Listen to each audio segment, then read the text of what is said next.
आप लोगों का टेस्ट। हाँ बोलो। Be loud. What happened? Maths का अच्छा नहीं था, बहुत डिफिकल्ट था। That's fine, don't worry about. किसी का भी अच्छा नहीं हो maths, it's okay, don't worry about it. इस बार क्या था ना, हाँ I think no one wants to discuss कितना है या कैसा होगा। That's okay, don't worry about it. इस बार थोड़ा पैटर्न अलग था, क्वेश्चंस में मिक्स एंड मैच ज़्यादा नहीं था, मोस्टली डिफिकल्ट क्वेश्चंस का ही कॉम्बिनेशन था, तो it's fine, don't worry about कि कितना है कितना नहीं है। व्हाट्स इंपॉर्टेंट इज जो क्वेश्चन आए थे वो हम क्लास में करके सीखेंगे, ठीक है, दैट इज मोर इम्पॉर्टेंट। और आपको याद रखना है, that is also important. Without you don't remembering them कि कैसे करना है, it won't be of any help. So don't worry much about कि कितना हुआ कितना नहीं हुआ, just आपने sincerely जितना effort डाला उतना किया आप लोगों ने, I hope उतना किया, you did whatever you could, isn't it? Yeah. So were you satisfied with your attempt at least कि मेरे से जितना हो सकता था मैंने किया? You're not happy with that also? Okay.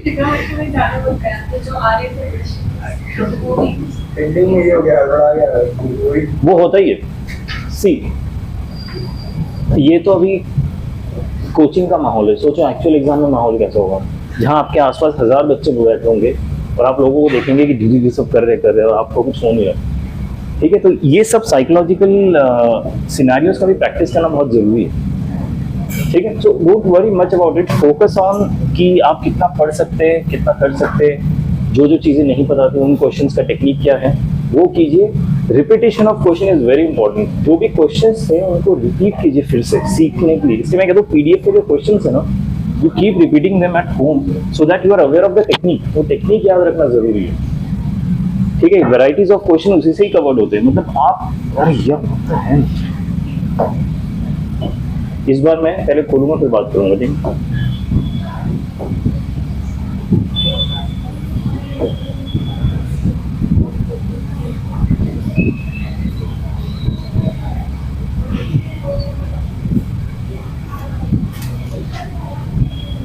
या सो ट्रिग्नोमेट्री में रेशियो वाला पार्ट ठीक है, फॉर्मूला वगैरह, लेकिन जब इक्वेशन आता है नंबर ऑफ सॉल्यूशन वो वही आता है। नहीं, सी नंबर ऑफ सॉल्यूशंस वाले ही ज़्यादा नहीं है। आपने ऑलरेडी देखा होगा क्लास में भी हम जो करते हैं, दे डोंट आस्क फॉर क्या सोल्यूशन है कितना बताओ, वो कहते हैं कि कितने सोल्यूशन निकल सकते हो वो बताओ, कि 3 सोल्यूशन है 2 सोल्यूशन है। दे डोंट इवन केयर कि आपका सोल्यूशन करेक्ट आ रहा है कि नहीं आ रहा है, बिकॉज जेई का इंटेंशन आपसे कॉम्प्लेक्स कैलकुलेशन करवाना होता ही नहीं है, उनका इंटेंशन होता है आपके कॉन्सेप्ट चेक करना, ठीक है। सो और आप एक कॉम्प्लिकेटेड क्वेश्चन देख के कितने घबरा रहे हो कितने नहीं घबरा रहे हो, that is also the intention, ठीक है। वो कॉन्फिडेंस सिर्फ प्रैक्टिस से आएगा। द लीस्ट कम से कम जो आप कर सकते हो वो पीडीएफ के क्वेश्चंस, ठीक है। बिलीव मी पीडीएफ के क्वेश्चंस इतना भी एक्सटेंसिव नहीं है, इससे भी ज़्यादा एक्सटेंसिव हो सकते हैं, but that will be too much. I don't want to go into that stage जहाँ पे इतने एक्सटेंसिव क्वेश्चन हो जाए विदाउट कवरिंग अ टॉपिक, जैसे कि अभी कॉम्प्लेक्स नंबर्स कर रहे हैं, ठीक है। अभी पढ़ा तो ये ज़्यादा एक्सटेंसिव करेंगे ना, वो टू मच ओवरवेलमिंग हो जाता है, ठीक है। इसलिए हम क्या करेंगे कि हम पहले पूरा टॉपिक खत्म करेंगे, उसके बाद एक्सटेंसिव क्वेश्चंस करेंगे, आप समझ रहे हो। इसलिए प्लीज पीडीएफ के क्वेश्चंस कीजिए, अपने कॉन्सेप्ट्स ऑफ अटेम्प्टिंग क्वेश्चंस को क्लियर कीजिए कि टेक्निक्स क्या होते हैं। It's not always straight forward, एक बार आपको टेक्निक समझ आ जाता है ना फिर क्वेश्चन आसान हो जाता है। It's not just about formulas etcetera, ठीक है। एनीवेज डोंट वरी, पहले हम कॉम्प्लेक्स नंबर खत्म कर लेते हैं एक बार पूरा, उसके बाद we will come to the question paper of the test with it. Trigonometry plus क्या क्या था टॉपिक, स्टैंडर्ड फंक्शन, इनइक्वालिटीज नहीं दिया, ठीक है। या क्यों आप उस पर बेट कर रहे थे क्या, उससे थोड़ा हो जाएगा।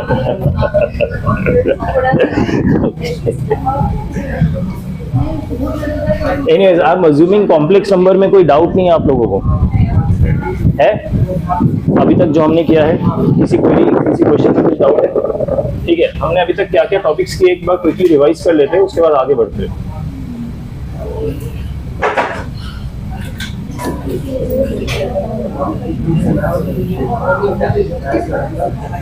ठीक है, we understood what is complex number. एक कॉम्प्लेक्स नंबर दिखता क्या है, उसके क्या क्या पार्ट्स होते हैं, ऑपरेशंस ऑन कॉम्प्लेक्स नंबर्स कि उनको ऐड कैसे करते हैं, सब्ट्रैक्ट कैसे करते हैं, इक्वेट कैसे करते हैं, मल्टीप्लिकेशन, डिवीजन, ये सब सीखा हमने।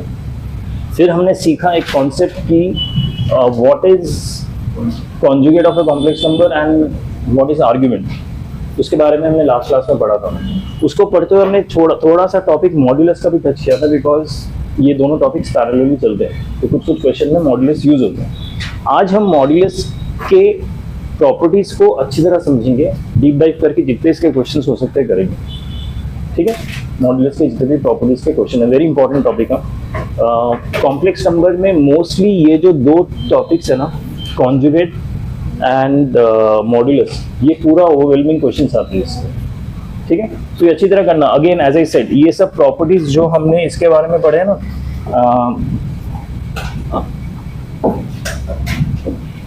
क्या कहते हैं, कॉन्जुगेट के बारे में, आई होप वो आपको याद हो, ठीक है। विदाउट दैट मॉड्यूलस के क्वेश्चन पर कहीं कॉन्जुगेट आएगा तो आपको समझ नहीं आएगा, ठीक है। चलो let's quickly go through some properties of modulus. Modulus अगर z equal to x plus iota i, इसका अगर हमें मॉड्यूलस वैल्यू निकालता हूँ, that is root of x square plus Y square. Conjugate क्या होता है, एक्स प्लस आयोटा वाई का एक्स माइनस आयोटा वाई, ठीक है। ये मॉड्यूलस वैल्यू होता है। प्रॉपर्टीज देखते हैं कि if modulus of z is equal to 0, किसी का अगर z modulus value of a complex number is 0, तो कॉम्प्लेक्स नंबर इटसेल्फ इज 0, मतलब x एंड y 0 होना चाहिए तभी उसका मॉड वैल्यू 0 होगा, ठीक है। मतलब complex number itself is 0। Second, modulus of conjugate of a complex number is equal to modulus of the same complex number. Complex number और उसके कॉन्जुगेट दोनों के मॉड्यूलस वैल्यू सेम होते हैं, क्योंकि अयोटा के साथ प्लस साइन हो या माइनस साइन हो, डजंट मैटर, क्योंकि जो मॉड वैल्यू होगा x square plus Y square का रूट होगा, ठीक है। सो बेसिकली मॉड के अंदर अगर कॉन्जुगेट आता है, डजंट मैटर, कोई इज्जत नहीं है उसकी, कॉन्जुगेट, ठीक है। आप विद कॉन्जुगेट डालो, विदाउट कॉन्जुगेट डालो, आंसर सेम ही आएगा, ठीक है। ये प्रॉपर्टी यूज होता है कई बार कि क्वेश्चंस में हमें मॉड के साथ कॉन्जुगेट के साथ मॉड निकालना होता है, हम हटा के निकालते हैं, बिकॉज आंसर सेम ही आने वाला, ठीक है। एक है जब दो कॉम्प्लेक्स नंबर को मल्टीप्लाई करें, उसका जब मॉड वैल्यू होता है, वी कैन सेपरेट इट, अलग अलग कर सकते हैं। ये हमने कॉन्जुगेट में भी ये बिहेवियर देखा था, राइट। एंड हमने पावर में भी यही बिहेवियर देखा था कि अगर पावर का हम किसी पावर पे हम निकालते हैं मॉड वैल्यू, तो पावर को हम बाहर भी निकाल सकते हैं। कॉन्जुगेट में भी सेम बिहेवियर था, ओके। डिवीजन में हम अलग अलग कर सकते हैं, कॉन्जुगेट में भी सेम बिहेवियर था, याद है आप लोगों को, ओके।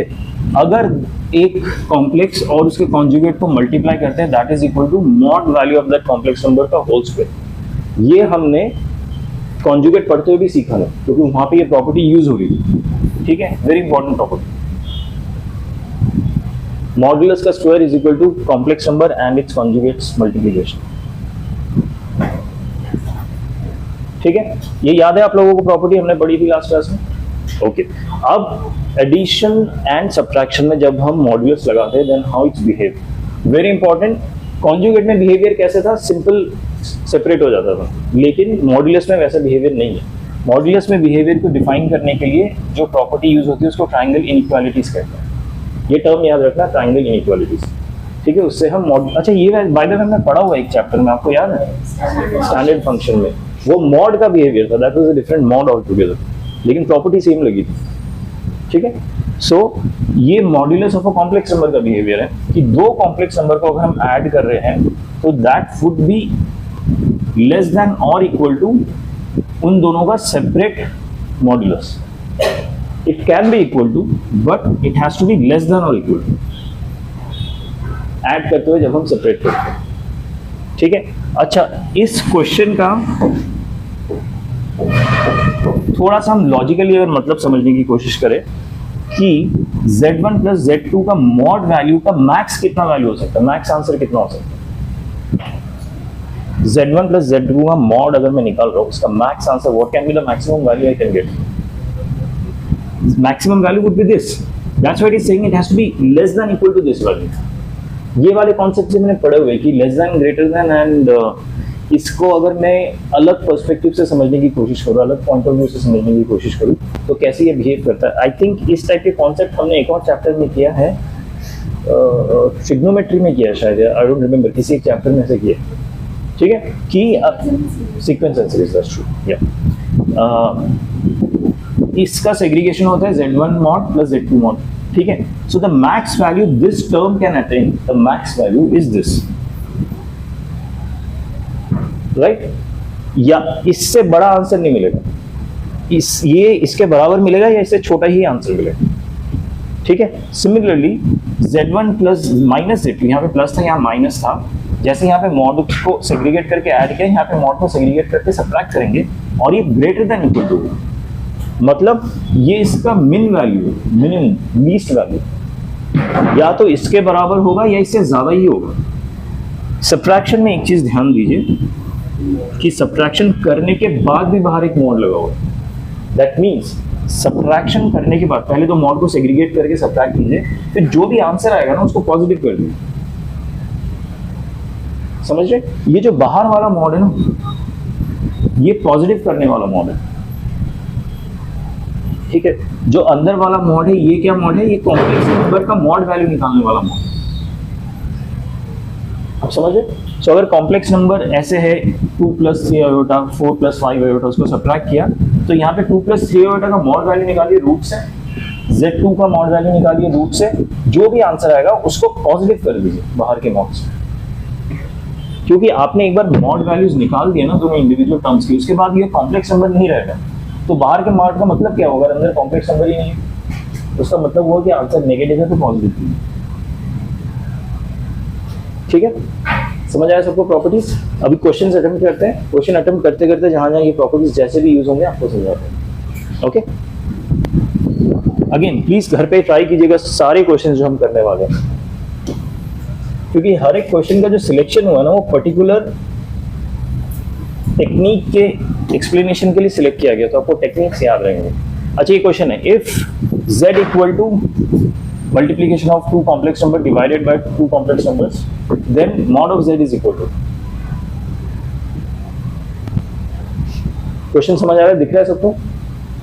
क्या कोई बता सकता है अप्रोच कैसे करना चाहिए इस क्वेश्चन को?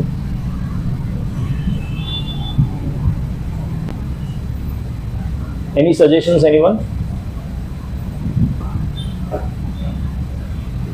मल्टीप्लाई करो आप, कॉम्प्लेक्स नंबर मल्टीप्लाई करके फिर सिंप्लीफाई करके नहीं कर सकते क्या? एग्जैक्टली देखिए, अगर आप इनको ऑलरेडी खोल के मल्टीप्लाई करने लग जाएंगे ना, there is no issue in the approach, but बहुत ही टाइम कंज्यूमिंग होगा। आप पहले ऊपर मल्टीप्लाई करेंगे, नीचे तो रेज़ टू द पावर 6 है, इसको सिंप्लीफाई करने में बहुत टाइम लगेगा, फिर जो भी आंसर आएगा उसको रैशनलाइज करेंगे, फिर ऊपर मॉड वैल्यू निकालेंगे, जो भी फाइनल कॉम्प्लेक्स नंबर आएगा। उससे अच्छा है अगर आप z का मॉड वैल्यू निकाल रहे हैं तो मैं राइट साइड पे भी ऐसे लगा सकता हूँ, 3 plus iota 2 minus iota divided by 5 minus 3 iota 2 plus iota to the power 6, ये मॉड लगा सकता हूँ।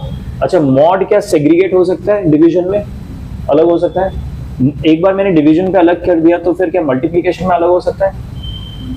यानी फाइनली मैं इसको ऐसे लिख सकता हूँ, mod of 3 plus iota into 2 minus iota divided by mod of 5 minus 3 iota into 2 plus iota to the power 6, ऐसे कर सकता हूँ। इस टाइप का सेग्रीगेशन इज फाइन। अच्छा आपको याद है जब पावर में होता है मॉड, साथ में मॉड होता है, तो मैं पावर को बाहर ले जा सकता हूँ, right. So can I write it like this, 2 plus iota का mod raise to the power 6, मतलब मैं पावर को बाहर ले गया, जस्ट प्रॉपर्टीज ऑफ मॉड, ठीक है। अब क्या इसकी वैल्यू निकाल सकते हो आप? 3 प्लस आयोटा का मॉड वैल्यू कितना होगा? 3 स्क्वायर प्लस 1 स्क्वायर, यानी something like this, 3 square plus 1 square, right. ये मॉड वैल्यू है। अगले का मॉड वैल्यू क्या होगा? इनटू 2 स्क्वायर प्लस या फिर प्लस माइनस 1 का स्क्वायर, ठीक है। नीचे का मॉड वैल्यू क्या होगा? देखिए 5 square minus 3, 5 square plus minus 3 का स्क्वायर इनटू 2 स्क्वायर प्लस क्या है मैंने, okay 1 square to the power 6, ये समझ आया मॉड वैल्यूज कैसे हैं सबको? ओके अब देखिए ये आंसर क्या होगा, 9 + 1 √10, दिस इज 4 + 1 √5 डिवाइडेड बाय 25 + 9.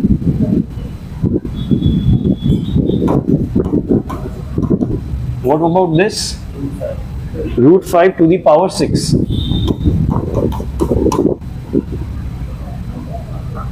ठीक है, so this is √15 divided by √34 into √5 to the power 6 is 5 to the power 3, 5 cube, that is 125.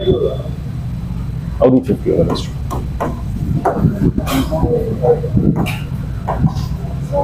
या और क्या गलती की बताओ? हाँ बिल्कुल सिंप्लीफिकेशन ना, वो मैं आप लोगों पे छोड़ रहा हूँ, बट यहाँ तक जो आया है ये समझ आया राइट? अच्छा अब ये 50 और 25 को अगर मैं रूट के अंदर डाल देता हूँ क्या कर सकते हैं बताओ? 5 10 25 5 2 10 5 ये हो रहा है राइट? √2/34 into 5, हाँ 24 तो 5, ये हो गया 17. आई थिंक कुछ गड़बड़ हुआ कैलकुलेशन में, but anyways you got the point. कैसे करना है समझ आया कि नहीं? अप्रोच समझ आएगी नहीं? आंसर क्या है? I don't know. 125 √17, 1/25 √17 मतलब ओ दैट्स ट्रू, ये रूट में नहीं होगा. ठीक है, एनीवेज कैसे करना है देखना है. कैलकुलेशन में आप लोगों पे छोड़ रहा हूँ, उसमें मेरा ध्यान नहीं जाता because that's my relaxing time. जैसे कैलकुलेशन आता है मैं रिलैक्स हो जाता हूँ. ठीक है क्वेश्चन हो गया, बाकी आप संभाल लेंगे. ओके अगला क्वेश्चन देखते हैं. ये तो देखिए straight forward calculation of modulus का क्वेश्चन था अभी जो हमने किया. ये वाला क्वेश्चन थोड़ा समझिए और बताइए क्या करना है इसमें. If 1 + iota into 1 + 2 iota into 1 + 3 iota, ऐसा मल्टीप्लीकेशन 1 + n टाइम्स iota तक जा रहा है, is equal to x + i iota. ये जितने भी कॉम्प्लेक्स नंबर्स अगर हम इनको मल्टीप्लाई करेंगे तो इवेंचुअली एक कॉम्प्लेक्स नंबर ही बनेगा, and that complex number is equal to x + iota y. ठीक है, then prove that 2 into 5 into 10 is till 1 + n² is equal to x² + y². Exactly. अब आप ध्यान दीजिए कि मेरे पास x + iota y तो है. x + iota y से क्या मैं x² + y² तक पहुंच सकता हूँ RHS में? बाय द वे इस टाइप के क्वेश्चंस में आपको अटेम्प्ट यही करना है, या तो LHS या RHS को मैं किसी तरफ फाइनल टर्म तक ले जाऊँ. फाइनल जो एक्सप्रेशन है मुझे रीच करना है ना, वहां तक किस तरह से ले जा सकते हैं वो स्टेप सोच लें. सो अगर मैं इसका मॉड लेता हूँ वो होगा √(x² + y²), लेकिन मुझे रूट नहीं चाहिए तो मैं होल स्क्वायर भी कर दूंगा ताकि रूट हट जाए. तो पहला स्टेप क्या होगा, मैं दोनों साइड का मॉड ले लेता हूँ. दोनों साइड का मॉड ले लूंगा. अगर मैंने मल्टीप्लीकेशन में मॉड लिया तो क्या मैं सेग्रीगेट कर सकता हूँ? राइट. सो अगर मैंने मल्टीप्लीकेशन में मॉड लिया तो पहला हो जाएगा 1 + iota इसका मॉड इनटू 1 + 2 iota इसका मॉड इनटू 1 + 3 iota इसका मॉड इनटू करते करते कहां तक जाएंगे 1 + n iota इसका mod would be equal to mod of x + iota y would be √(x² + y². ये स्टेप समझ आया? जो गिवन एक्सप्रेशन है उसके LHS एंड RHS को मैंने मॉड कर दिया दोनों तरफ. What it everyone? Any doubt in this? अब क्या ये मॉड वैल्यूज में कैलकुलेट कर सकता हूं? कर सकता हूं right. So what is this mod? √2 into this is √5 into √10.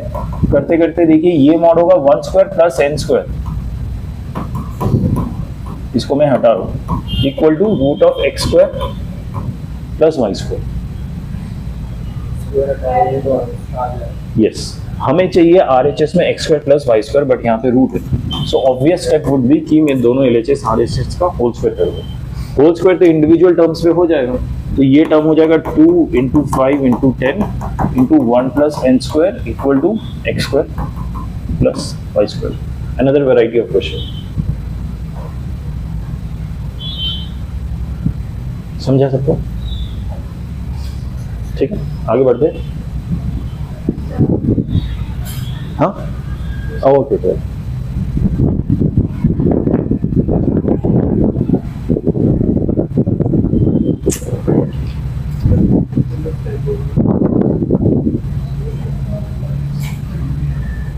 ठीक है, moving ahead.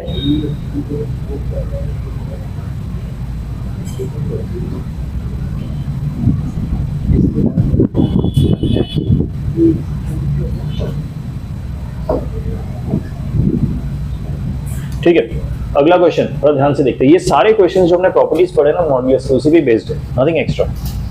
If Z1 is not equal to 0, मतलब एक complex number Z1 है which is not equal to 0 and Z2 be two complex numbers such that this thing is purely imaginary, ठीक है, जो Z2 upon Z1 होगा that is purely imaginary given in the question, then value of this expression is, ये जो expression दिया हुआ इसका value कितना होगा। अच्छा, जब हम लास्ट कॉन्जुगेट प्रॉपर्टीज पढ़ रहे थे तो प्योरली इमेजिनरी अगर क्वेश्चन में गिवन हो तो हम क्या करते थे, उसका रियल वैल्यू 0 होता, राइट। रियल वैल्यू कैसे निकालते, दो कॉन्जुगेट नंबर्स के उसको ऐड करके, कि अगर एक z मेरा कॉन्जुगेट नंबर है, अगर मैं उसको उसके कॉन्जुगेट से ऐड करता हूँ, सॉरी z मेरा कॉम्प्लेक्स नंबर है, उसके कॉन्जुगेट से उसको ऐड किया तो रियल मेरा इमेजिनरी पार्ट कैंसिल हो जाता है, ये मुझे twice of real of z मिलता है। याद है आप लोगों को प्रॉपर्टीज ऑफ कॉन्जुगेट, मतलब इसमें बोला प्योरली इमेजिनरी है, दिस वुड बी 0, तो दिस नंबर प्लस उसका कॉन्जुगेट वुड बी 0, मतलब दिस एंड इसका कॉन्जुगेट वुड बी 0, ठीक है। लेकिन ये सब करके क्या मैं इसकी वैल्यू निकाल पाऊंगा, that is the question. We don't know actually निकलेगा कि नहीं। The only thing I know is कि Z2 upon Z1 is purely imaginary, मतलब उसका रियल पार्ट एग्जिस्ट ही नहीं करता, तो Z2 upon Z1 कैसा दिखेगा, Z2 upon Z1। देखिए ये जो चीज है ना, इसको यूज करके इसका वैल्यू निकालना पॉसिबल नहीं है, इसलिए ये एक और टेक्निक है जो आपको याद रखना है। इसका लुक कुछ ऐसा होगा, क्योंकि इमेजिनरी पार्ट है ही नहीं, तो Z2 upon Z1 would be something like iota y, x होगा ही नहीं इसका, x प्लस आयोटा y जैसा फॉर्म होता है, x होगा ही नहीं क्योंकि प्योरली इमेजिनरी है। Got it? व्हाट? हाँ कि ना? ओके,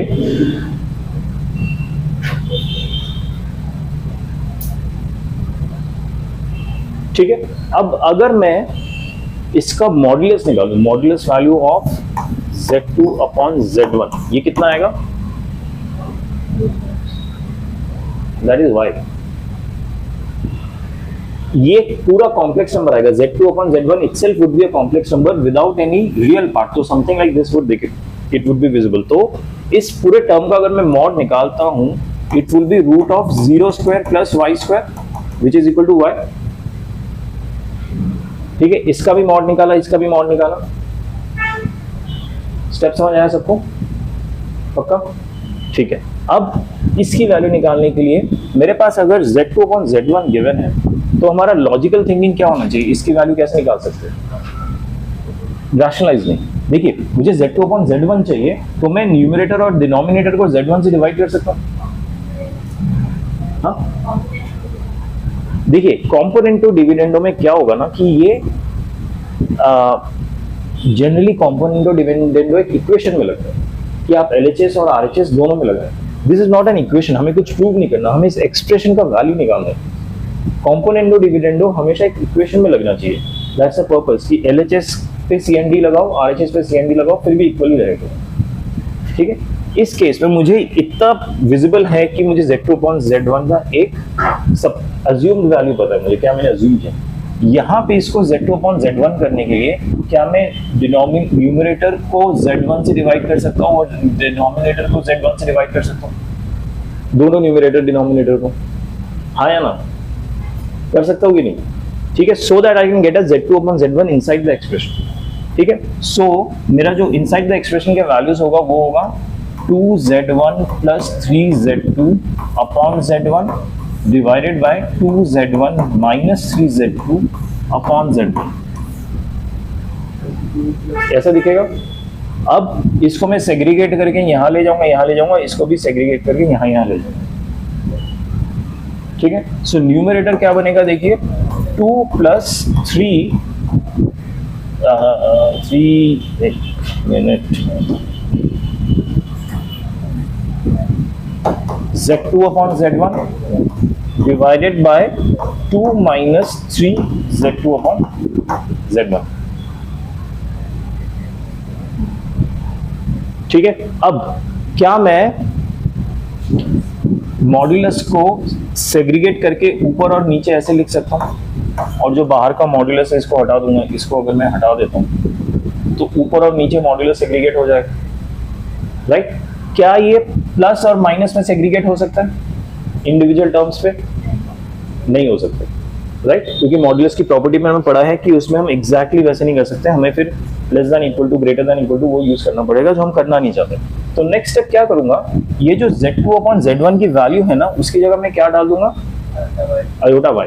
ठीक है, सो मेरा नेक्स्ट स्टेप कहाँ लिखूं मैं, इधर लिखो ऊपर।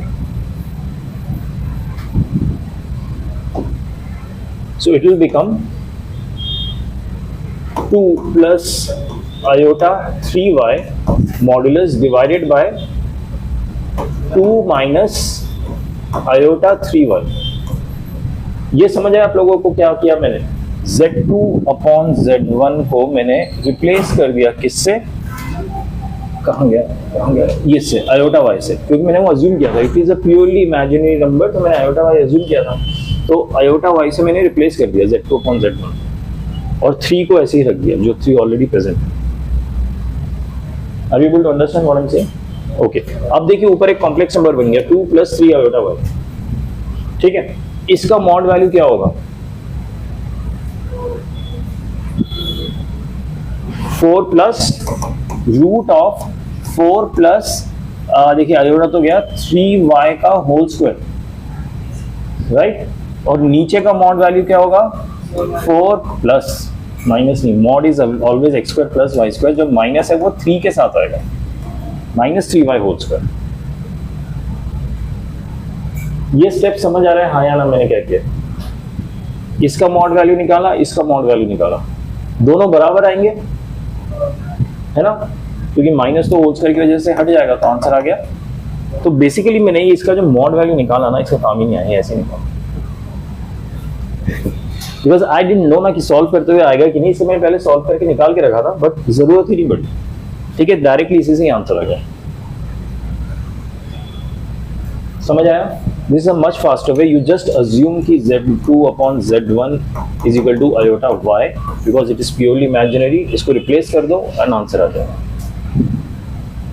ठीक है, सो देयर आर 2 वेज। अगर कॉन्जुगेट का क्वेश्चन है तो sum should be purely real and difference should be purely imaginary. अगर मॉड का क्वेश्चन है तो आप इस तरह से कर सकते हैं, if it is of similar fact. ठीक है, आगे बढ़ते हैं।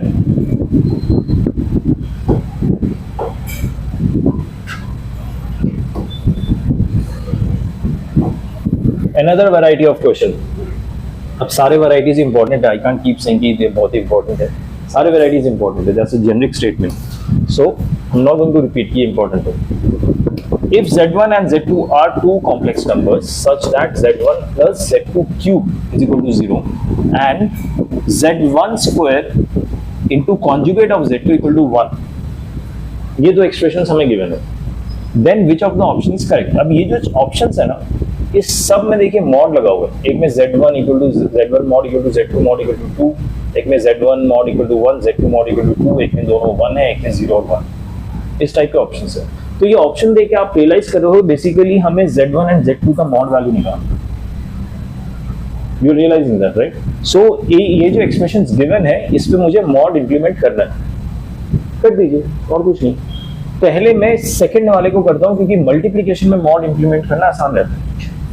ठीक है, सो सेकंड एक्सप्रेशन गिवन है Z1 square into conjugate of Z2 equal to 1। ठीक है, दोनों तरफ मॉड लगाया। अच्छा, मॉड ऑफ 1 क्या होगा? 1 क्यों? 1 is basically 1 plus iota 0, right? तो इसका मॉड वैल्यू 1 ही होगा। LHS में मॉड को मैं मल्टीप्लीकेशन पे सेग्रीगेट करूं, Z1 square mod Z2 conjugate mod equal to 1। ठीक है, आप लोगों को पता है कि कॉन्जुगेट के मॉड के अंदर कोई इज्जत नहीं होती, तो हम सीधा Z2 मॉड लिख देंगे। और ये जो स्क्वायर है, क्या इसको मैं बाहर ले जा सकता हूं? तो हो गया Z1 स्क्वायर मॉड का होल स्क्वायर इक्वल टू 1। ठीक है, हो गया, एक एक्सप्रेशन मिला। सेकेंड एक्सप्रेशन गिवन है कि Z1 plus Z2 cube equal to 0। अब इसमें प्रॉब्लम क्या है ना, अगर मैंने दोनों तरफ मॉड लगा दिया, LHS में क्या इसको मैं एग्जैक्टली सेग्रीगेट कर पाऊंगा? प्लस में क्या मॉड सेपरेट हो जाता है डायरेक्टली? नहीं होता, एक लेस देन इक्वल टू का साइन लग जाता है। सो वर्क अराउंड इज कि मैं इसको RHS में ले जाऊँ कि Z1 is equal to negative of Z2 cube. अब मॉड लगा सकता हूं, अब मॉड लगा दीजिए। ठीक है, अब अगर मॉड लगाया तो LHS में तो Z1 है ही, RHS में क्या होगा देखिए। अच्छा, बाय द वे, जब नेगेटिव का मॉड होता है ना, नेगेटिव हट जाता है कि मॉड में अगर आप negative x square plus negative y square भी करो तो भी आंसर पॉजिटिव ही आता है। तो negative doesn't make any sense when it's small. ठीक है, सो इसको मैं क्या लिख सकता हूं? Z2 whole cube,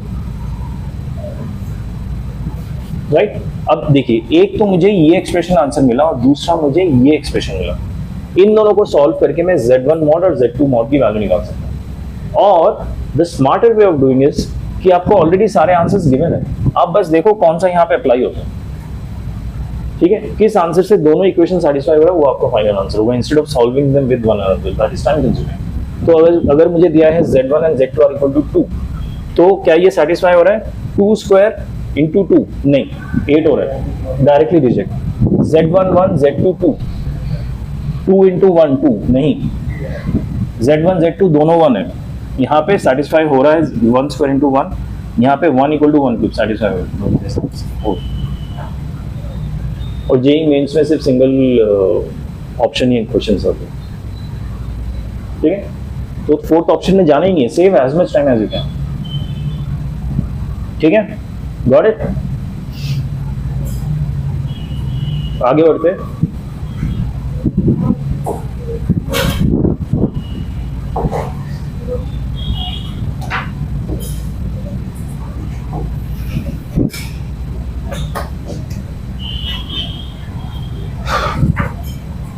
Let Z be a complex number such that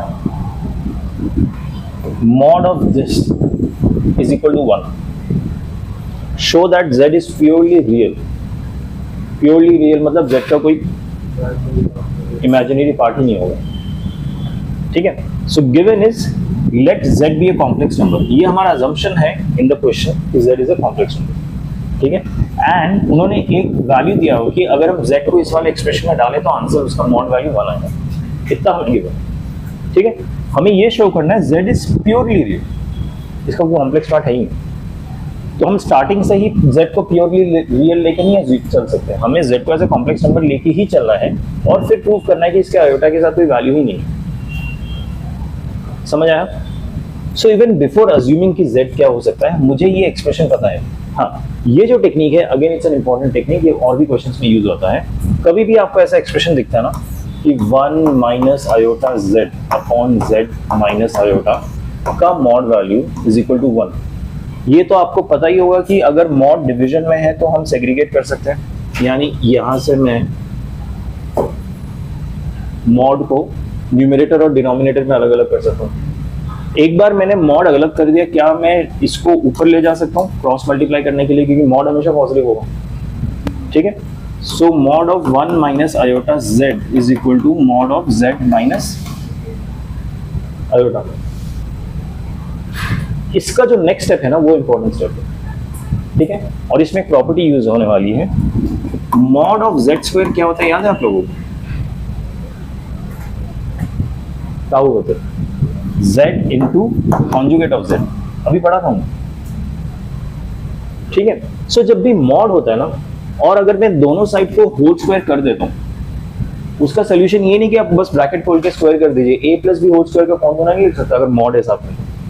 या तो अगर आपका प्रॉपर कॉम्प्लेक्स नंबर है तो root of x square plus Y square का होल स्क्वायर से ये रूट हट सकता है अगर प्रॉपर कॉम्प्लेक्स नंबर है। यहाँ पे क्या है कि कॉम्प्लेक्स नंबर मैंने एक्सपैंड किया ही नहीं हुआ, यहाँ पे बस मैंने z करके लिखा हुआ है, तो वहां पे ये वाला प्रॉपर्टी भी नहीं लग सकता और a plus B whole square वाला भी नहीं लगेगा, ये तो बिल्कुल ही नहीं लगेगा। ये वाला फिर भी स्कोप है अगर प्रॉपर कॉम्प्लेक्स नंबर है तो, ठीक है। एनीवेज अब मैं ये वाला प्रॉपर्टी तो लगा सकता हूँ ना जो हमने इसी चैप्टर में सीखा, स्क्वायर को हटाने के लिए क्या करूंगा, एक कॉम्प्लेक्स नंबर और उसका कॉन्जुगेट लिख दूंगा, यानी 1 minus iota z into 1 minus iota z का कॉन्जुगेट, ये मेरा LHS है। This would be equal to z minus iota into z minus iota का कॉन्जुगेट। यहां से ये जो स्टेप आया ये सबको समझ आएगा पक्का, ठीक है। अब कॉन्जुगेट को क्या सेग्रीगेट कर सकते हैं ओवर ओवर सब्ट्रैक्शन या एडिशन, हाँ कॉन्जुगेट कर सकते हैं, मॉड्यूलस नहीं कर, ठीक है। सो अगला स्टेप क्या होगा, 1 माइनस आयोटा जेड, अच्छा 1 का कॉन्जुगेट 1 ही होगा, आयोटा जेड कॉन्जुगेट, ठीक है, equal to z minus iota z conjugate minus iota.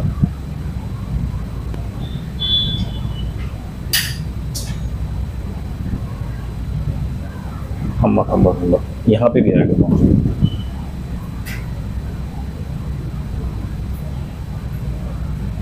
ठीक है। अगला स्टेप क्या करेंगे,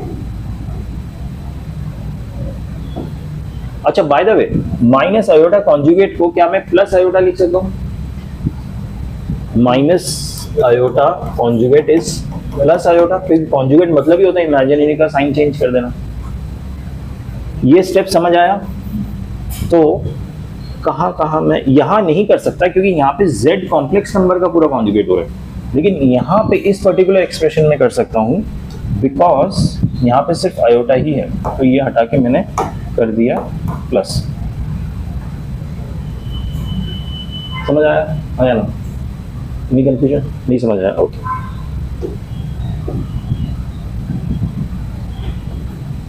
ये पूरे टर्म के ऊपर कॉन्जुगेट है, इसको अब मैं सेग्रीगेट करके z conjugate minus iota conjugate कर सकता हूं। आयोटा कॉन्जुगेट क्या होता है, अगर मैं आयोटा कॉन्जुगेट को सॉल्व करता हूं तो क्या होगा, कॉन्जुगेट मतलब इमेजिनरी नंबर का साइन चेंज करना, so it will become minus iota, ठीक है, और यहाँ पे माइनस ऑफ माइनस आयोटा हो जाएगा यानी plus iota.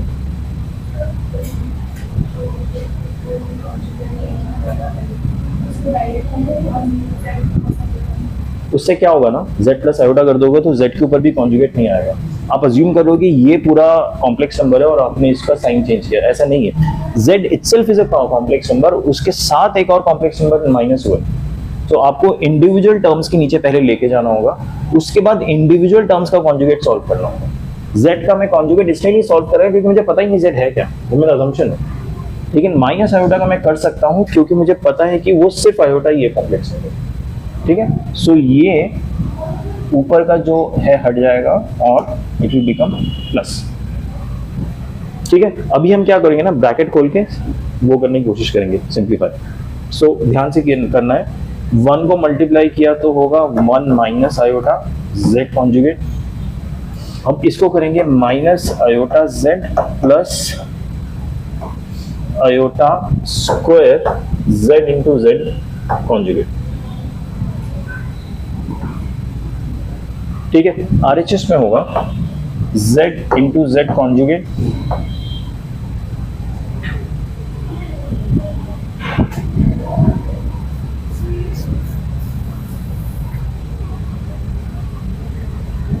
z into z conjugate plus iota z minus iota z conjugate minus iota square. Please confirm अगर मैंने ये ब्रैकेट ठीक से खोला है कि नहीं।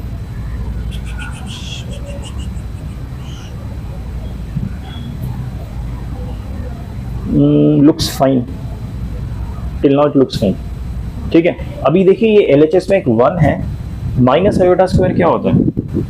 +1। ठीक है, आयोटा स्क्वायर इज -1, तो माइनस माइनस +1, तो इसको और इसको मैं कैंसिल कर रहा हूँ, और कुछ कैंसिल हो रहा है, माइनस आयोटा, हाँ ये देखिए ये वाला टर्म और ये वाला टर्म ये भी कैंसिल हो जाएगा, माइनस आयोटा Z कॉन्जुगेट और माइनस आयोटा Z कॉन्जुगेट। बचा क्या? ये टर्म और ये टर्म, इसको सिंप्लीफाई कर दें।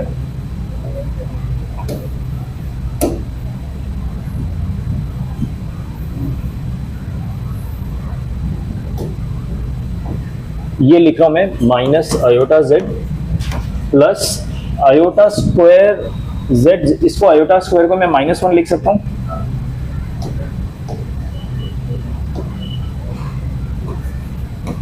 Minus Z into Z conjugate is equal to Z into Z conjugate plus iota Z। ये बचा हमारा। अब LHS RHS में घुमा देते कि सब कुछ पॉजिटिव हो जाए, सब कुछ पॉजिटिव।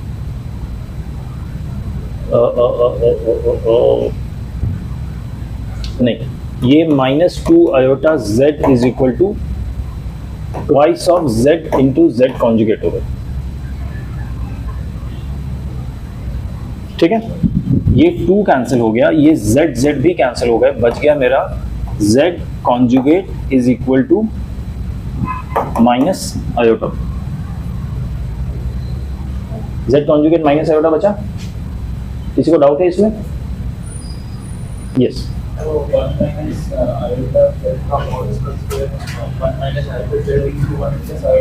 ये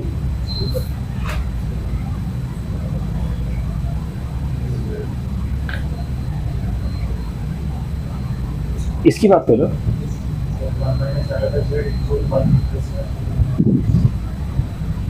मैं मुझे समझ नहीं आ रहा क्या कह रहे हो। इस स्टेप के बाद ये स्टेप जो आया ये टू स्टेप कैसा है?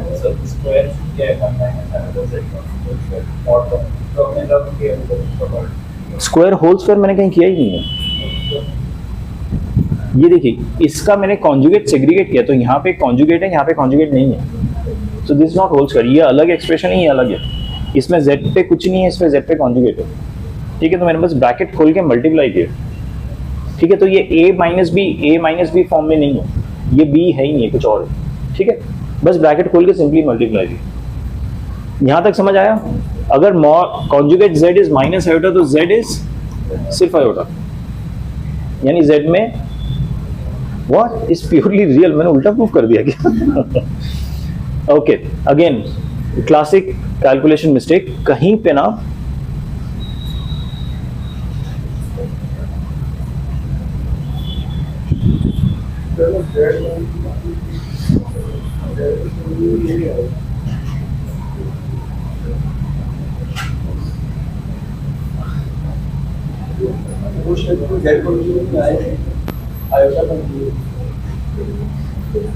दैट्स राइट,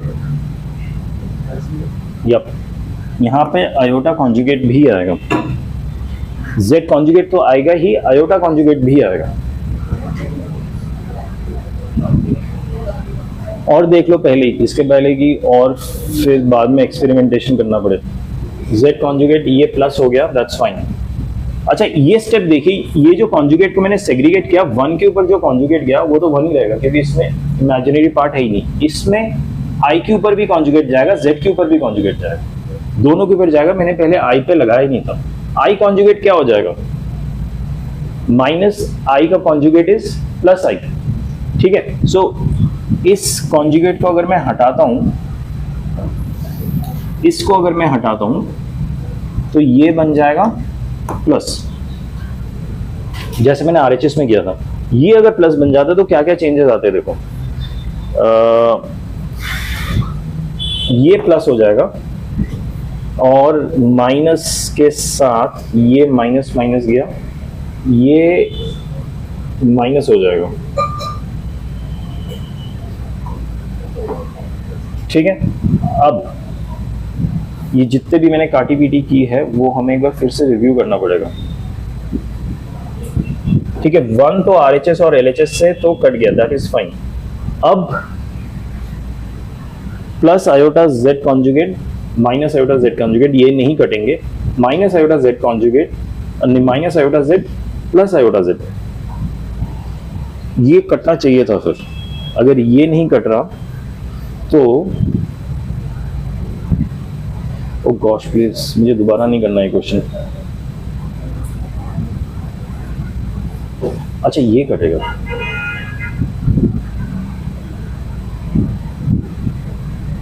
ये minus iota square, minus iota square क्या बनेगा, आयोटा स्क्वायर इज -1, तो ये प्लस बन जाएगा।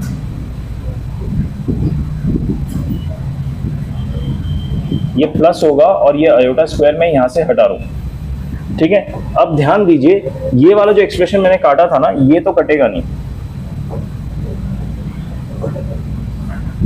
ये नहीं कट रहा,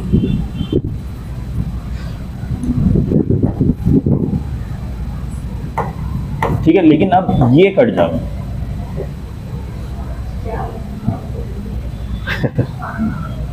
यहां पे माइनस आयोटा स्क्वायर था तो वो +1 बन गया, ठीक है। ये यहां पे माइनस आयोटा कॉन्जुगेट था, तो minus iota conjugate plus iota बन गया, ठीक है, जैसे हमने आरएचएस में भी किया था ये चीज, ठीक है। इवेंचुअली ये दोनों कट गए और हमारा जो बचेगा वो बचेगा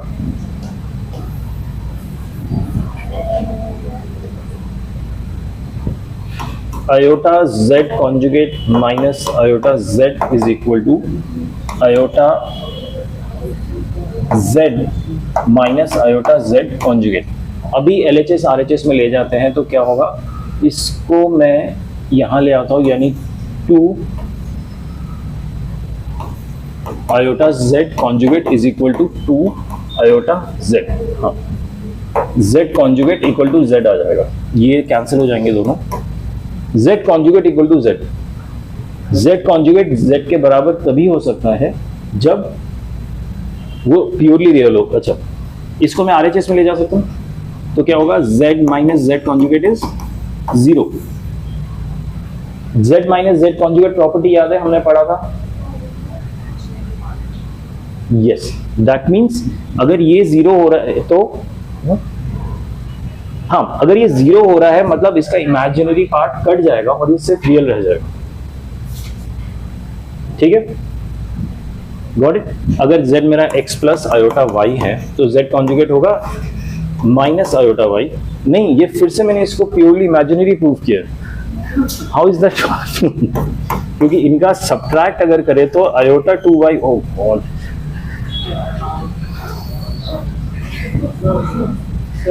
हाँ बोलिए।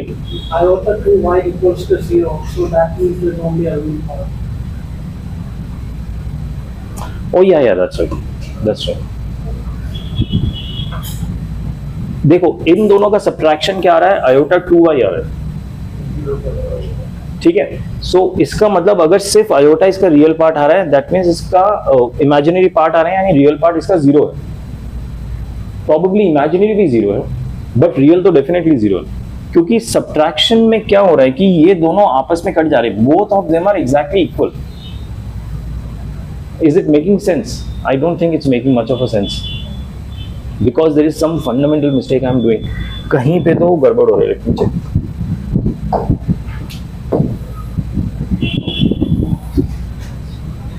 अरे यार don't make me do this,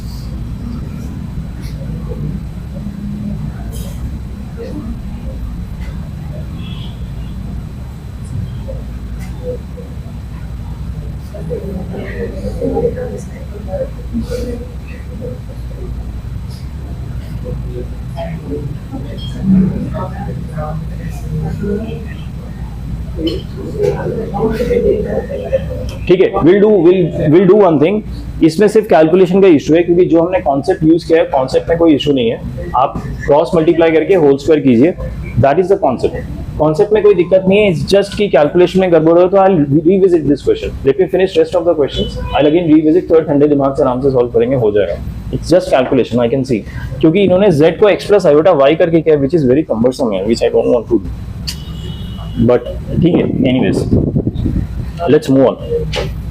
ठीक है, page number 71 will revisit page number 71. ठीक है, now let's do this question. A complex number z is said to be unimodular if mod of z is equal to 1.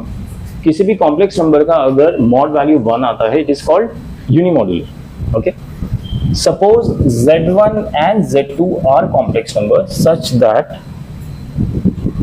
this thing is unimodular. अरे फिर से वही आ गया. This thing is unimodular. Fine, unimodular मतलब इसका जो mod value होगा it should be equal to 1. ठीक है, and z2 is not unimodular. Okay, then the point z1 lies on a circle straight line. ये बाद में आते हैं, we'll come to this later. Let's first simplify this. A complex number z1 and z2 are complex numbers such that this expression is unimodular. मतलब इसका mod value 1 होगा and z2 is not unimodular. ये हमें given है, इसको simplify करते हैं पहले, उसके बाद we can come back to कि हमसे पूछा गया है. ठीक है, अब ये अगर मॉड वैल्यू है मैं इसको RHS में ले जा सकता हूं और मॉड को सेग्रीगेट कर सकता हूं, यानी z1 minus 2z2 mod is equal to 2 minus z1 z2 conjugate mod. ठीक है, बस इसका डिनोमिनेटर ऊपर लेके गया क्रॉस मल्टीप्लाई और कुछ नहीं. ठीक है, होल स्क्वायर दोनों साइड को, मॉड का होल स्क्वायर करेंगे तो ओरिजिनल कॉम्प्लेक्स नंबर और उसका कॉन्जुगेट, यानी z1 minus 2z2 into z1 minus 2z2 का conjugate. Same concept previous question. ठीक है, equal to 2 minus z1 z2 का नहीं, इसका into 2 minus z1 z2 conjugate का होल कॉन्जुगेट. Got it? ये स्टेप समझ आया सबको? RHS में ले जाओ, होल स्क्वायर करो, फिर ये वाला फॉर्मूला लगाओ, प्रॉपर्टी वाला. ठीक है, अब LHS को और सिंप्लीफाई करते हैं. कॉन्जुगेट को सेग्रीगेट कराओ ओवर सब्ट्रैक्शन.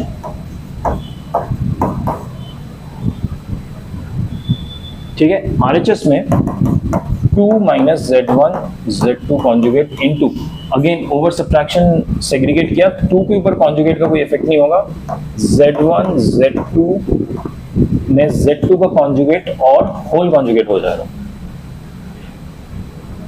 क्या कॉन्जुगेट मल्टीप्लिकेशन में सेग्रीगेट हो जाता है? मल्टीप्लिकेशन में सेग्रीगेट हो गए z1 कॉन्जुगेट और z2 एज सच आ जाएगा. Conjugate of conjugate is again the original complex number. ठीक है, सो इसको मैं इरेज करके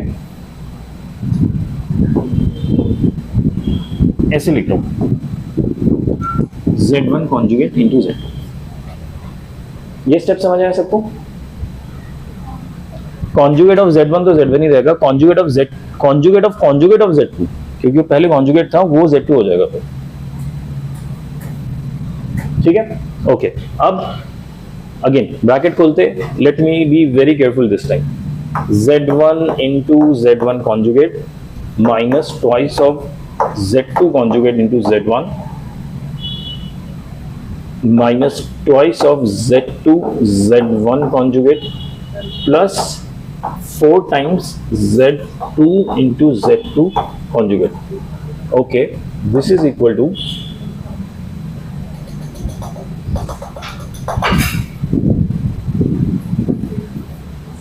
4 minus twice of z1 conjugate z2 minus twice of z1 into z2 conjugate plus z1 conjugate z2 conjugate.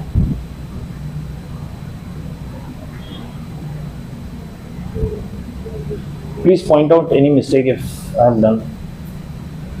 बाद में मिलता है तो बताओ मुझे. I'm assuming यहाँ तक सही किया मैंने.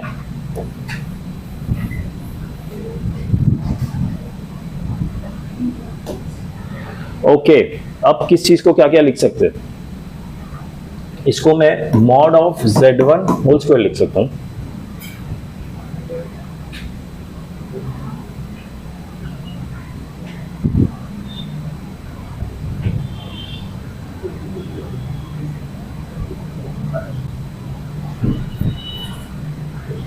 से -2 z1 और z2 कॉन्जुगेट को कैंसिल कर सकते हैं लोअर साइड से। तो हाँ, ये are the same. If they are same, it's a good news then. Okay. और कुछ?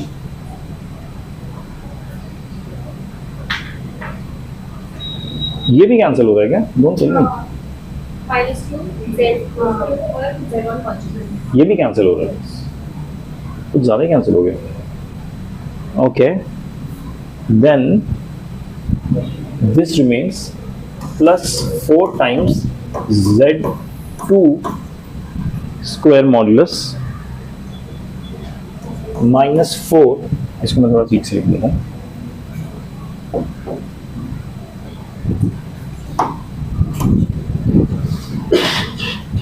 और ये LHS में लाऊंगा तो -z1 modulus square z2 modulus square equal to 0। सब कुछ LHS में लेके आए हम, ठीक है। अब थोड़ा ध्यान दीजिए, इस टर्म से और इस टर्म से मैं z1 मॉड्यूलस कॉमन ले रहा हूँ बाहर, अंदर बचेगा 1 - z2 modulus square. Is that fine? और इस टर्म से और इस टर्म से क्या कॉमन लूंगा? -4, ठीक है। -4 कॉमन लिया तो इसका बचेगा 1, इसका हो जाएगा -z2 का होल स्क्वायर इक्वल टू 0, ठीक है।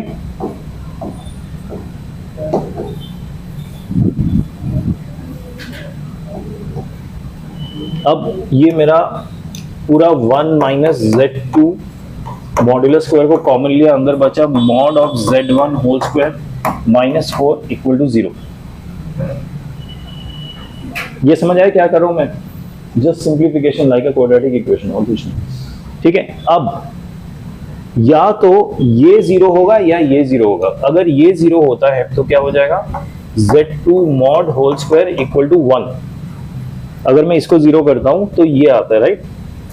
इसका मतलब क्या हो गया कि z2 mod is equal to 1. That means z2 is unimodular, but it is given कि z2 is not unimodular. Is given, right?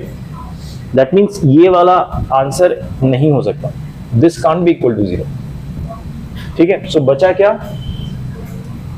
z1 square minus 4 would be equal to 0. तो z1 whole square is equal to 4. समझ आया सबको? अब ध्यान दीजिए, अब मैं z1 को अब अज्यूम करता हूं x1 plus iota y1 assume, ठीक है। तो इसका मॉड वैल्यू क्या होगा? Root of x1 square plus y1 square, और उसका स्क्वायर वैल्यू क्या होगा? रूट हट जाएगा, यानी x1 square plus y1 square equal to 4। ये आ गया मेरा। इसी को जस्ट मैंने xy के टर्म्स में लिखा, मॉड को सॉल्व करते हुए। समझ आ गया यहां तक? अब ध्यान दीजिए, आप लोगों को सर्कल का इक्वेशन पता है क्या? आप लोगों को कभी पढ़ा है आपने सर्कल का इक्वेशन? 10 से हटा दिया सर्कल, तो सर्कल में पढ़ा क्या फिर? उसका सेंटर होता है, रेडियस होता है, बस इतना ही पढ़ा। एरिया होता है, इक्वेशन नहीं पढ़ा कभी सर्कल्स का? Oh God, sometimes I feel bad for you guys. ठीक है, I quickly give you a walk through. It's very simple actually. अगर मेरा ये सर्कल है सेंटर ओरिजिन पे, सेंटर इज O, और ये मैंने एक सर्कल बनाया और इसका ये रेडियस है, ठीक है। सेंटर ओरिजिन पे सर्कल का ये लग नहीं रहा सर्कल, बट सर्कल ही है, और ये इसका रेडियस r है। इसका इक्वेशन ऑफ सर्कल होता है x square plus Y square equal to r square.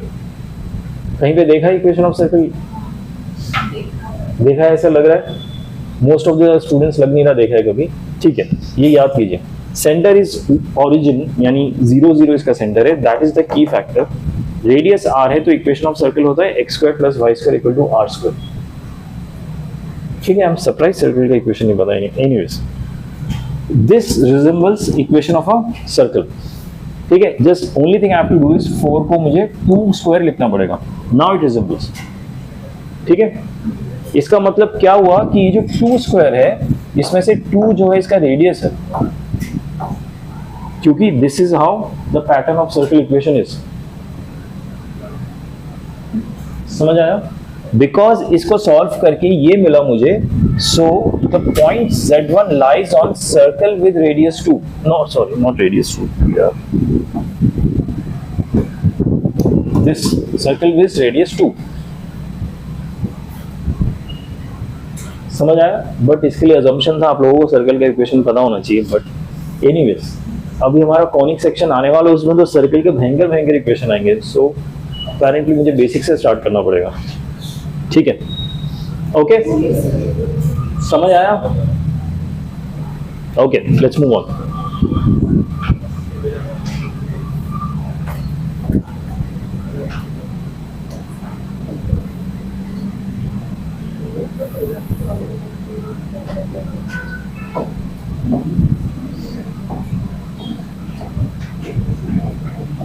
Question देखिए, if Z1, Z2, Z3 are 3 distinct complex numbers, 3 distinct है, मतलब there is no similarity between them, such that 3 upon mod of Z1 Z2 equal to 5 upon mod of Z2 minus Z3 equal to 7 upon mod of Z3 minus Z1। ये given है हमें, घबराओ मत, आसान question है एकदम, बस दिखने में ऐसा है। Then the value of 9 upon Z1 minus Z2, 25 upon Z2 minus Z3 plus 49 upon Z3 minus Z1 is equal to what? ये गिवन है, इसकी वैल्यू निकालना। ठीक है, ये तीनों जो रेशियोज है आपस में इक्वल है, और जो वैल्यू है इन तीनों कुछ रेशियोज है उसके सम निकालना। अब अगर आप ध्यान से देखें ना, ये जो रेशियो गिवन है 3 अपॉन Z1 माइनस Z2 का मॉड, इसको अगर मैं होल स्क्वायर करूं 3 को तो नीचे 9 हो जाता है। ठीक है, नीचे का भी जो टर्म है इसका एग्जैक्टली होल स्क्वायर तो नहीं बैठा, बट वही टर्म का कुछ दूसरा फॉर्म बैठा है। यहाँ पे मॉड था, यहाँ पे विदाउट मॉड है। इसका होल स्क्वायर 25 है, इसका होल स्क्वायर 49 है, वो दोनों बैठे हैं। ठीक है, इसका मॉड की जगह सेम विदाउट मॉड बैठा हुआ है, सेम सिमिलर पैटर्न है। ठीक है, सो एक आइडिया तो ये मिलता है कि अगर मैं इसको होल स्क्वायर कर दूं तो इस टाइप का कुछ इक्वेशन मिल जाएगा। ठीक है, if not equation at least terms मिल जाएंगे। ठीक है, सो इसको क्या मैं होल स्क्वायर करके लिख सकता हूँ? लिखूंगा तो क्या होगा बताइए? ऊपर हो जाएगा 9 divided by Z1 minus Z2 mod का whole square, 25 upon Z2 minus Z3 का whole square, 49 upon Z3 minus Z1 का होल स्क्वायर। जो गिवन है उसको होल स्क्वायर किया मैंने बस। ठीक है, अब मुझे इन तीनों का सम निकालना है। ठीक है, बट प्रॉब्लम है कि एग्जैक्टली ऐसा दिखता नहीं है। आपको पता है मॉड ऑफ Z स्क्वायर को हम क्या लिख सकते हैं? तो वही करता हूं पहले, Z1 माइनस Z2, फिर इंडिविजुअल कर दे रहा हूं कॉन्जुगेट को, क्योंकि माइनस पे अलग हो जाता है conjugate, equal to 25 upon Z2 minus Z3, Z2 minus Z3 conjugate equal to 49 upon Z3 minus Z1, Z3 conjugate minus Z1 conjugate. ये मिल गया। अब देखिए इतना जो एक्सप्रेशन है ना, ये तो मुझे मिल गया, यही चाहिए मुझे यहाँ पे, ये वाला, राइट? इतना मिल गया मुझे। ठीक है, सो क्या मैं इतने को एक्सट्रैक्ट कर सकता हूँ? ये जो हमारा इक्वेशन गिवन है इसमें से, उसके लिए क्या करते हैं हमेशा, ये स्टैंडर्ड प्रोसेस है, कोई भी इक्वेशन जब आपस में गिवन हो तो उसको k के अज्यूम कीजिए। ठीक है, सो ये 9 अपॉन Z1 माइनस Z2 क्या होगा, इसको मैं RHS में ले जाके k into Z1 mod minus Z2 mod नहीं सॉरी कॉन्जुगेट कर सकता हूँ। इस वाले टर्म को k के साथ मल्टीप्लाई करके ऐसे लिख दिया बस। ये इक्वेशन और ये इन दोनों टर्म को कंपेयर किया मैंने, और ये जो बचा है इसको RHS में ऊपर ले जाके लिख दिया। ये स्टेप समझ आया सबको? इसी तरह 25 अपॉन Z2 माइनस Z3 क्या मिल सकता है मुझे, k इंटू इसको ऊपर ले जाऊंगा Z2 conjugate minus Z3 conjugate. ठीक है, और ये वाला एक्सप्रेशन क्या मिलेगा, 49 upon Z3 minus Z1 would be K times Z3 conjugate minus Z1 conjugate. समझ आ रहा है क्या किया मैंने? अब मुझे क्या चाहिए? इसका, इसका और इसका समेशन. दैट मीन्स मैं इसका, इसका और इसका समेशन लिख सकता हूं. So that would be equal to, ऊपर लिख रहा हूं, K times Z1 conjugate minus Z2 conjugate plus K times Z2 conjugate minus Z3 conjugate plus K times Z3 conjugate minus Z1 conjugate. समझ आया ये स्टेप क्या किया मैंने? अब देखिए K times minus Z2 conjugate और यहाँ पे K times plus Z2 conjugate, ये दोनों आपस में कैंसिल होंगे. K times Z1 conjugate and K times minus Z1 conjugate, ये कैंसिल होंगे आपस में. Similarly K times minus Z3 conjugate and K times Z3 conjugate आपस में कैंसिल होंगे. पक्का? कोई डाउट है इसमें? तो आंसर क्या आ गया? ठीक है, आगे बढ़े.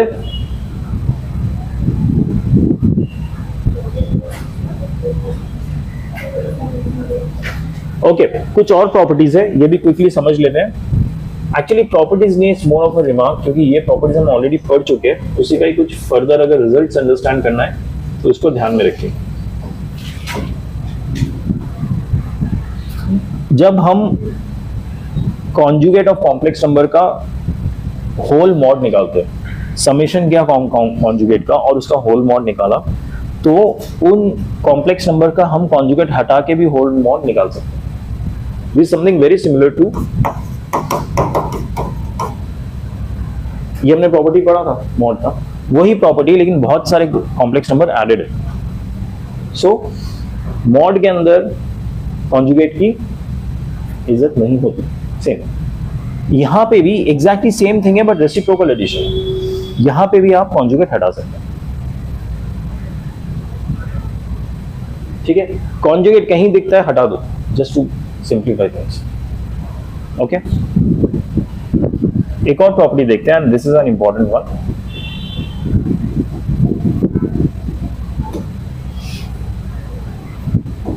If mod of z is equal to 1, then z equal to 1 upon mod z.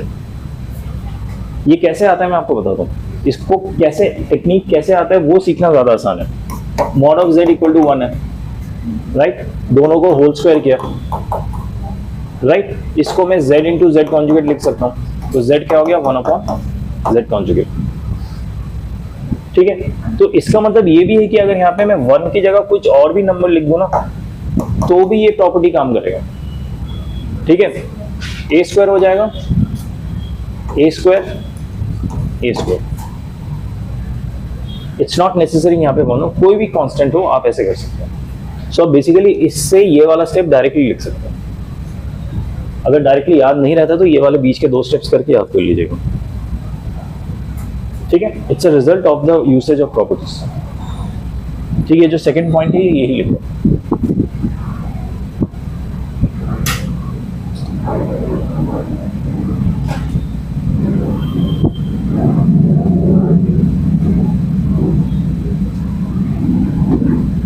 ये क्वेश्चन देखिए, again not a difficult question, आराम आराम से देखते हैं क्या लिखा है. Z1 मॉड की वैल्यू 1 गिवन है, Z2 मॉड की वैल्यू 2 गिवन है, Z3 मॉड की वैल्यू 3 गिवन है. ठीक है, और एक और कुछ ऐसा अजीब सा एक्सप्रेशन गिवन है, mod of 9Z1 Z2 Z4 equal to 12, ये भी गिवन है. और पूछा गया है मॉड ऑफ Z1 Z2 नहीं Z1 plus Z2 plus Z3 is equal to what. ठीक है, अब इसमें प्रॉब्लम क्या है ना, प्लस में जब मॉड आता है तो हम सेग्रीगेट नहीं कर सकते, ये तो हमें पता ही है. ठीक है, सो यहाँ पे इंडिविजुअल मॉड निकाल के कोई फायदा नहीं है, क्योंकि हम सेग्रीगेट ही नहीं कर सकते. The only thing we can do कि मुझे ये जो एक्सप्रेशन दिया है इसको अगर मैं सिंप्लीफाई करके यहाँ तक पहुंच सकता हूँ. ठीक है, but before that using this value, ये जो मुझे वैल्यू गिवन है mod of Z1 equal to 1, क्या इससे मैं मॉड Z1 और Z1 का जो क्या कहते हैं उसको, कॉन्जुगेट, इस पे रिलेशन निकाल सकता हूँ अभी जो हमने पढ़ा था. Can I write Z1 equal to 1 upon conjugate of Z1? हाँ, कैसे आता है ये? दोनों को साइड होल स्क्वायर करो इक्वल टू 1. इसको मैं Z1 इंटू Z1 का conjugate equal to 1, so Z1 becomes 1 upon conjugate of Z1. ठीक है, अभी जो हमने रिजल्ट देखा था वही है. सेकेंड टर्म को भी ऐसे लिख सकता हूं क्या मैं, Z2 would be equal to 4 upon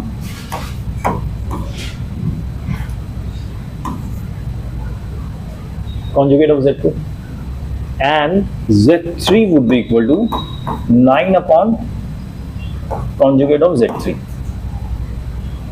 ठीक है, अब ये जो मैंने रिजल्ट लिखा है और ये जो एक्सप्रेशन लिखा है, क्या इसमें आपको कोई ऐसा वैल्यू दिखता है जो हम रिप्लेस कर सकते हैं, जो कॉमन है? क्या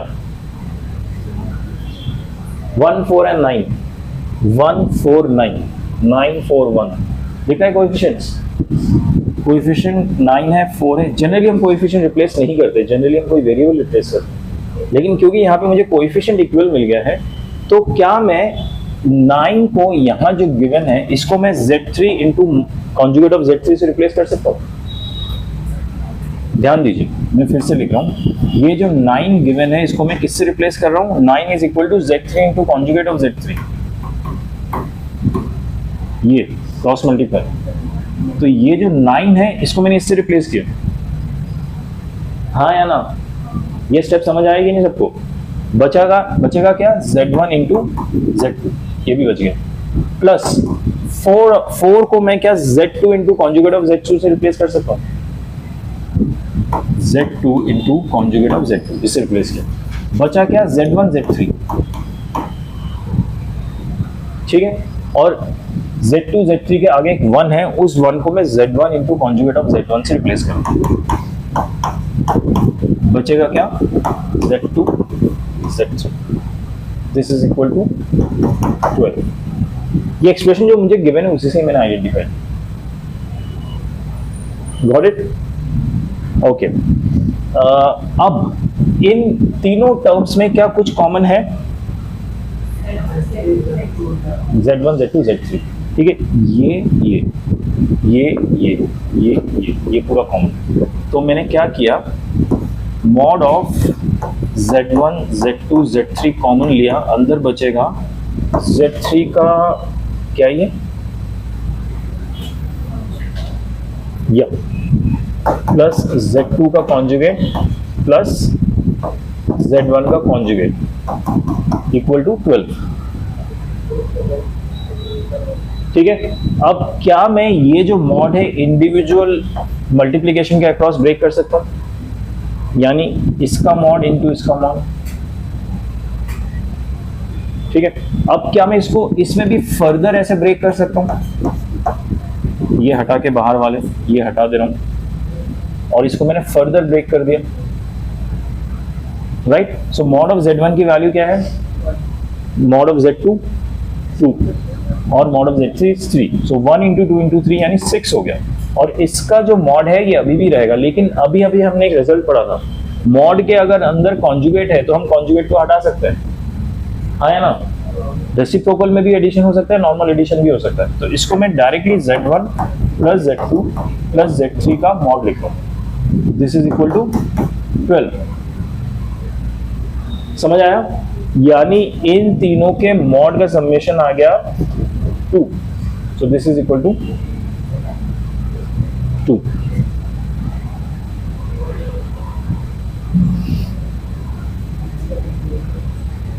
समझ आया? ओके.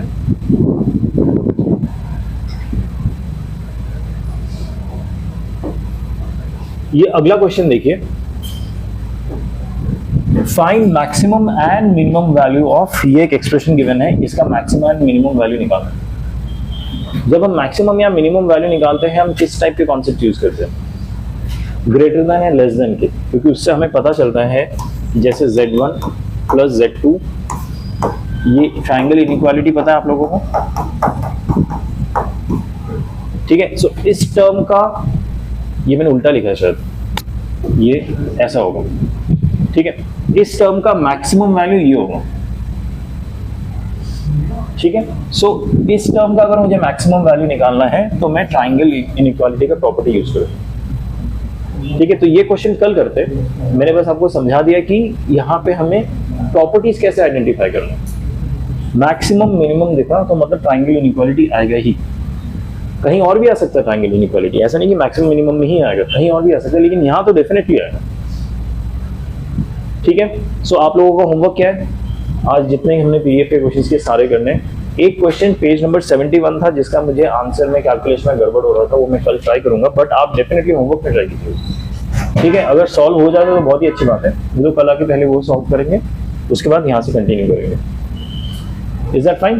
बट प्लीज पीडीएफ में क्वेश्चंस कीजिएगा, otherwise you will forget the properties. Okay, thank you.